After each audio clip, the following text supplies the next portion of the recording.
Sakal Gunar Vande Guru Sri Charanaravindan.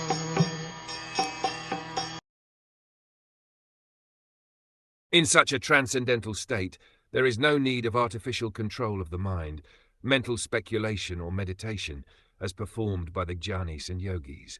One gives up such processes as the heavenly king, Indra, forgoes the trouble to dig a well. A poor man in want of water digs a well and undertakes the trouble of digging. Similarly, those who are poor in transcendental realization speculate on the mind or meditate by controlling the senses.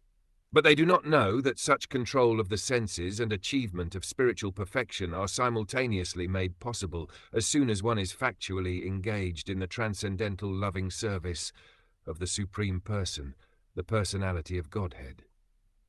It is for this reason that the great liberated souls also desire to be associated in hearing and chanting the activities of the Lord.